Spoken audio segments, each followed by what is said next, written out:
Welcome to Tamil info express. இந்த வீடியோவில் Tamil Nadu ration smart கார்டுக்கு ஆன்லைனில் எப்படி அப்ளை பண்ணுறது அப்படிங்கிறத தெளிவாக பார்க்க போகிறோம். ரொம்பவே சிம்பிள் ப்ராசஸ் தான். குறிப்பாக புதிதாக திருமணம் ஆனவங்களுக்கு எப்படி புது ரேஷன் கார்டு அப்ளை பண்ணுறது அப்படிங்கிறத இந்த வீடியோவில் பார்க்க போகிறோம். ஸோ வீடியோ ஸ்கிப் பண்ணாமல் ஃபுல்லாக பாருங்கள். புதிதாக திருமணமானவங்களுக்கு ரேஷன் கார்டு அப்ளை பண்ணணும் அப்படின்னா முக்கியமாக இந்த ரெண்டு விஷயம் கண்டிப்பாக பண்ணி ஆகணும். ஃபர்ஸ்ட்டு கணவர் மற்றும் மனைவி ஆகிய ரெண்டு பேருடைய பெயரையும் ஆல்ரெடி அவங்க இருந்த அவங்க ஃபேமிலி ரேஷன் கார்டுலேருந்து பெயர் நீக்கம் பண்ணணும். பெயர் நீக்கம் சக்ஸஸ்ஃபுல்லாக கம்ப்ளீட் பண்ண பின்னாடி புது ரேஷன் கார்டு அப்ளை பண்ணணும். ஸோ இந்த ப்ராசஸ் ரெண்டு ஸ்டெப்பாக இருக்கும்.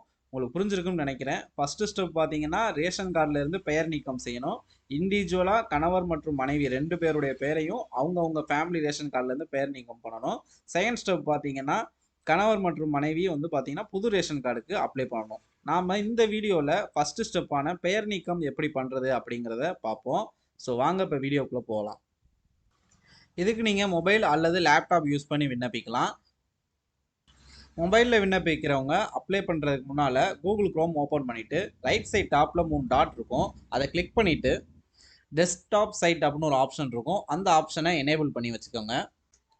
இப்போது சர்ச் பாரில் tnpds.gov.in இந்த வெப் அட்ரஸை டைப் பண்ணிட்டு சர்ச் கொடுத்துக்கோங்க.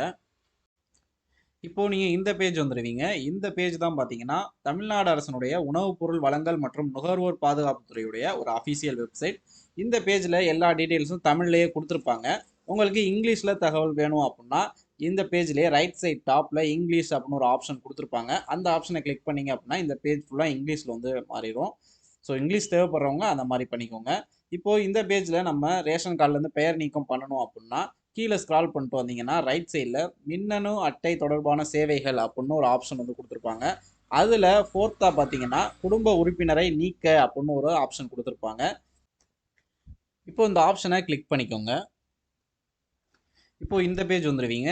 இந்த பேஜில் என்ன கேட்டிருக்காங்கன்னு பார்த்தீங்கன்னா ஆல்ரெடி உங்களுடைய ரேஷன் கார்டுக்கு ஒரு ரிஜிஸ்டர்டு மொபைல் நம்பர் இருக்கும். அந்த மொபைல் நம்பர் என்ன அப்படிங்கிறத கேட்டிருக்காங்க. நீங்கள் ஆல்ரெடி உங்கள் பேர் உள்ள அந்த ரேஷன் கார்டுக்குன்னு ஒரு மொபைல் நம்பர் வச்சுருப்பீங்க. அந்த மொபைல் நம்பரை இந்த பாக்ஸில் டைப் பண்ணிடுங்க. அடுத்தது கீழே இந்த இடத்துல ஒரு கேப்சா கோட் கொடுத்துருப்பாங்க. அந்த கேப்சாவில் என்ன நம்பர் உங்களுக்கு இருக்கோ அந்த நம்பரை இந்த கீழே கொடுத்துருக்க இந்த பாக்ஸில் டைப் பண்ணிடுங்க. இப்போது இது ரைட் சைடில் பதிவு செய் அப்படின்னு ஒரு ஆப்ஷன் இருக்கும். அந்த ஆப்ஷனை கிளிக் பண்ணிக்கோங்க. அடுத்ததாக இந்த பேஜில் உங்களுடைய ரிஜிஸ்டர்டு மொபைல் நம்பருக்கு ஒரு 7 டிஜிட் ஓடிபி சென்ட் பண்ணியிருப்பாங்க. அந்த ஓடிபியை இந்த பாக்ஸில் ஃபில் பண்ணிவிட்டு அகைன் ஒரு முறை பதிவு செய்கிற ஆப்ஷனை கிளிக் பண்ணிடுங்க. அடுத்ததாக இந்த பேஜ் வந்துடுவீங்க. இந்த பேஜில் உங்களுடைய ரேஷன் கார்டு தொடர்பான டீட்டெயில்ஸ்லாம் கொடுத்துருப்பாங்க. இதில் உங்களோட ரேஷன் கார்டுடைய குடும்ப தலைவரோட பெயர், குடும்ப அட்டை எண், அடுத்து நியாய விலைக்கடை குறியீடு இதெல்லாம் கொடுத்துருப்பாங்க. இதில் நம்ம குடும்ப உறுப்பினரை நீக்க அப்படிங்கிற ஆப்ஷன் டிஃபால்ட்டாக செலக்ட் ஆகிருக்கும். சப்போஸ் இந்த இடத்துல டிஃபால்ட் ஆப்ஷன் இல்லை அப்படின்னா இதை கிளிக் பண்ணிவிட்டு குடும்ப உறுப்பினரை நீக்கன்றதை செலக்ட் பண்ணிக்கோங்க. அடுத்தது இந்த இடத்துல ஒரு ப்ரூஃப் நம்ம அப்லோட் பண்ணி ஆகணும். உங்களுக்கு திருமணம் ஆனதுனால புது ரேஷன் கார்டு அப்ளை பண்ணுறீங்க அப்படின்னா இந்த இடத்துல இந்த ஆப்ஷனை கிளிக் பண்ணிவிட்டு திருமண சான்றிதழ் அப்படிங்கிற ப்ரூஃப் நீங்கள் கொடுக்குற மாதிரி இருக்கும். அதனால் திருமண சான்றிதழ்ன்ற ஆப்ஷனை கிளிக் பண்ணிக்கோங்க. அடுத்தது நீங்கள் உங்களுடைய திருமணத்திற்கான அந்த ப்ரூஃபை ஒரு டாக்குமெண்ட்டாக ரெடி பண்ணி இந்த இடத்துல அப்லோட் பண்ணுற மாதிரி இருக்கும். நீங்கள் ரெடி பண்ணுற டாக்குமெண்ட் பார்த்தீங்கன்னா பிடிஎஃப் ஃபார்மெட்டில் இருக்கலாம், அல்லது ஜேபிஇஜி, ஜிஐஎஃப் அல்லது பிஎன்ஜி ஃபார்மெட்டில் இருக்கலாம் அப்படிங்கிறத சொல்லியிருக்காங்க. ஃபைல் சைஸ் பார்த்தீங்கன்னா 1 MB சைஸுக்குள்ளே இருக்கணும் அப்படிங்கிறத சொல்லியிருக்காங்க. ஸோ அதுக்கேற்ற மாதிரி நீங்கள் உங்களுடைய டாக்குமெண்ட்டை ரெடி பண்ணிக்கோங்க. இப்போ இந்த இடத்துல சூஸ் ஃபைல் இந்த ஆப்ஷனை கிளிக் பண்ணிவிட்டு நீங்கள் ரெடி பண்ணி வச்சுருக்க டாக்குமெண்ட்டை இந்த இடத்துல செலக்ட் பண்ணிக்கோங்க. செலக்ட் பண்ணிட்டு இந்த இடத்துல பதிவேற்று அப்படின்னு ஒரு ஆப்ஷன் இருக்கும், அந்த ஆப்ஷனை கிளிக் பண்ணிக்கோங்க. இப்போது நீங்கள் அப்லோட் பண்ண டாக்குமெண்ட் பார்த்தீங்கன்னா இந்த இடத்துல ஷோ ஆகும். அடுத்தது எந்த காரணத்துக்காக குடும்ப உறுப்பினர் பேரை நீக்கிறீங்க அப்படிங்கிறத இந்த இடத்துல கேட்டிருப்பாங்க. நாம் இந்த வீடியோவில் புதிதாக திருமணமானவங்களுக்கு எப்படி ரேஷன் கார்டு அப்ளை பண்ணுறது அப்படிங்கிறத நம்ம பார்த்துக்கிட்டு இருக்கோம். ஸோ இந்த இடத்துல நம்ம புதிதாக திருமணமான காரணத்தினால நம்ம குடும்ப உறுப்பினர் பேரை குடும்ப அட்டையிலேருந்து நீக்கிறோம் அப்படிங்கிறத இந்த இடத்துல நம்ம தெரியப்படுத்தணும். இதில் தமிழ் ஆர் இங்கிலீஷ் 2 பாக்ஸ் கொடுத்துருப்பாங்க. இது ரெண்டில் ஏதாவது ஒரு இடத்துல அதற்கான காரணத்தை நம்ம கொடுத்துக்கலாம். இதே போல் நீங்களும் இதற்கான ரீசன் என்ன அப்படிங்கிறத இந்த இடத்துல தெளிவாக டைப் பண்ணிடுங்க. அடுத்ததாக இந்த டேபிளர் காலமில் பார்த்தீங்கன்னா உங்களுடைய குடும்ப அட்டையில் உள்ள நபர்களோட விவரங்கள் கொடுத்துருப்பாங்க.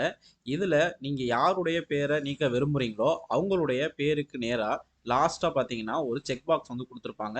அந்த பாக்ஸை வந்து கிளிக் பண்ணி நீங்கள் யாருடைய பேரை நீக்க விரும்புகிறீங்களோ அதை வந்து செலக்ட் பண்ணுற மாதிரி இருக்கும். நான் இந்த குடும்ப அட்டையில வந்து பார்த்தீங்கன்னா 3வதா உள்ள நபரை வந்து இந்த குடும்ப அட்டையிலேருந்து நீக்க போகிறேன். ஸோ அவருடைய பேருக்கு நேராக உள்ள செக் பாக்ஸில் இந்த இடத்துல வந்து கிளிக் பண்ணி செலக்ட் பண்ணிக்கிறேன். இதே போல் நீங்கள் உங்களுடைய குடும்ப அட்டையில் யாருடைய பேர் நீக்க போகிறீங்களோ அவங்களுடைய பேருக்கு நேராக உள்ள செக் பாக்ஸை வந்து செலக்ட் பண்ணிக்கோங்க. அடுத்தது ஃபைனலாக இந்த இடத்துல உறுதிப்படுத்துதல்ன்ற கொடுத்துருப்பாங்க. இந்த இடத்துல ஒரு செக் பாக்ஸ் இருக்கும். அதில் வந்து கிளிக் பண்ணி செலக்ட் பண்ணிவிட்டு இந்த இடத்துல பதிவு செய்ய அப்படின்னு ஒரு ஆப்ஷன் இருக்கும். அதை வந்து கிளிக் பண்ணிக்கோங்க. அடுத்ததாக இந்த பேஜ் வந்துடுவீங்க. இந்த பேஜில் உங்களுடைய கோரிக்கை வெற்றிகரமாக பதிவு செய்யப்பட்டது அப்படின்னு வந்து கொடுத்துருப்பாங்க. அதிலே கீழே குறிப்பு எண் அப்படின்னு ஒரு நம்பர் வந்து உங்களுக்கு வந்து இந்த இடத்துல ஷோ ஆகும். அந்த நம்பரை வந்து நீங்கள் வந்து நோட் பண்ணி வச்சுக்கோங்க. ஃபியூச்சரில் இந்த நம்பரை வச்சு தான் நீங்கள் வந்து இதனுடைய ஸ்டேட்டஸ் என்ன அப்படிங்கிறத வந்து நீங்கள் செக் பண்ணுறதுக்கு உதவியாக இருக்கும். ஸோ அந்த நம்பரை வந்து நோட் பண்ணி வச்சுக்கோங்க. அடுத்தது கீழே முகப்புக்கு செல்ல அப்படின்னு ஒரு ஆப்ஷன் கொடுத்துருப்பாங்க. அந்த ஆப்ஷனை வந்து இப்போ கிளிக் பண்ணிக்கோங்க. இப்போ அகைன் நீங்கள் ஸ்டார்டிங் பேஜ்க்கே வந்திருப்பீங்க. இப்போ இந்த பேஜில் ரைட் சைடில் கீழே ஸ்க்ரால் பண்ணிட்டு வந்தீங்கன்னா மின்னணு அட்டை தொடர்பான சேவைகள்னு ஒரு ஹெட்டிங் வந்து கொடுத்துருப்பாங்க. அதில் கடைசியாக பார்த்தீங்கன்னா அட்டை தொடர்பான சேவை நிலை அறிய அப்படின்னு ஒரு ஆப்ஷன் இருக்கும். அதை வந்து கிளிக் பண்ணிக்கோங்க. இப்போ இந்த பேஜ் வந்து ஓப்பன் ஆகும். இந்த இடத்துல பார்த்தீங்கன்னா குறிப்பு எண் அப்படின்னு ஒரு இடத்துல கேட்டிருப்பாங்க. இப்போ நம்ம கொடுத்துருக்க அந்த ரெக்வஸ்ட் வந்து அரசு தரப்புல வந்து ஏற்றுக்கொள்ளப்பட்டதா இல்லையா அப்படிங்கிறத நம்ம தெரிஞ்சுக்கணும் அப்படின்னா நம்ம இந்த இடத்துல அந்த குறிப்பு எண் நம்ம ஆல்ரெடி நான் சொல்லியிருப்பேன், உங்களுக்கு நோட் பண்ண சொல்லியிருப்பேன். அந்த நம்பரை இந்த இடத்துல வந்து நீங்கள் டைப் பண்ணிட்டு இந்த இடத்துல பதிவு செய்ய அப்படின்னு ஒரு ஆப்ஷன் இருக்கும். அதை செலக்ட் பண்ணிக்கோங்க. அடுத்ததாக இந்த பேஜில் நம்மளுடைய அப்ளிகேஷன் ஸ்டேட்டஸ் வந்து எந்த நிலையில் இருக்குது அப்படிங்கிறத தெரிஞ்சுக்கலாம். இப்போ நம்ம பார்த்தீங்கன்னா இந்த கிரீன் கலர் பாக்ஸ் ஃபர்ஸ்ட் பாக்ஸில் டிக் வந்திருக்கு. அதாவது நம்மளுடைய அப்ளிகேஷன் வந்து பதிவு செஞ்சுருக்கிறதுக்கான ஒரு குறியீடாக வந்து இது இருக்குது. இதே நம்மளுடைய அப்ளிகேஷன் வந்து கவர்மெண்ட் தரப்பில் ஏற்றுக்கொள்ளப்பட்டது அப்படின்னா இந்த ரெண்டாவதாக இருக்கிற இந்த பாக்ஸில் ரவுண்ட் பாக்ஸில் வந்து ஒரு கிரீன் கலர் டிக் வந்து விழுந்திருக்கும். இப்படி இந்த ரெண்டாவது பாக்ஸில் கிரீன் கலர் டிக் விழுந்தது அப்படின்னா நம்மளுடைய அப்ளிகேஷன் வந்து ஏற்றுக்கொள்ளப்பட்டதுன்னு அர்த்தம். அடுத்தது நம்ம புது ரேஷன் கார்டுக்கு வந்து நம்ம வந்து விண்ணப்பிக்கலாம். இதுலேயே ரைட் சைடில் பார்த்தீங்கன்னா நம்மளுடைய கோரிக்கை கொடுத்ததுக்கான பெயர் நீக்கம் கோரிக்கை கொடுத்ததுக்கான விண்ணப்பத்தை பதிவிறக்கம் பண்ணணும் அப்படின்னா இந்த இடத்துல ஒரு ஆப்ஷன் வந்து கொடுத்துருப்பாங்க. அந்த ஆப்ஷன் வந்து கிளிக் பண்ணிக்கோங்க. கிளிக் பண்ணதோட உங்களுடைய குடும்ப உறுப்பினர் நீக்கத்துக்கான அப்ளிகேஷன் ஃபார்ம் வந்து ஷோ ஆகும். அதை வந்து டவுன்லோட் பண்ணி வச்சுக்கோங்க. ஸோ உங்களுடைய அப்ளிகேஷன் ஸ்டேட்டஸ் வந்து சேஞ்ச் ஆயிருக்கா இல்லையா அப்படிங்கிறத நீங்கள் அப்பப்போ வந்து செக் பண்ணி பார்த்துக்கோங்க. புதிய ரேஷன் கார்டு அப்ளை பண்ணுறதுக்கான ஸ்டெப் 1 ப்ராசஸான குடும்ப அட்டையிலேருந்து பெயர் நீக்கம் பண்ணுறதுக்கான ப்ராசஸ் அவ்வளோதான். ரொம்ப சிம்பிள் தான். இப்போது இந்த பெயர் நீக்கம் செய்த அப்ளிகேஷன் வந்து சக்ஸஸ் ஆகிறதுக்கு ஒரு 2 வாரங்கள் வரை டைம் ஆகும். அதே போல் கணவன் மற்றும் மனைவி 2 பேருக்கும் நீங்கள் வந்து பெயர் நீக்கம் வந்து பண்ணணும். 2 பேருக்குமே பெயர் நீக்கம் சக்ஸஸ்ஃபுல்லாக கம்ப்ளீட் ஆச்சுன்னா நெக்ஸ்ட்டு புது ரேஷன் கார்டுக்கு வந்து அப்ளை பண்ணிடலாம். அடுத்த வீடியோவில் புது ரேஷன் கார்டு எப்படி அப்ளை பண்ணுறது அப்படிங்கிறத பார்ப்போம். அந்த வீடியோக்கான லிங்க்கை இந்த வீடியோக்கான டிஸ்கிரிப்ஷனில் கொடுக்குறேன், மறந்துடாமல் பாருங்கள்.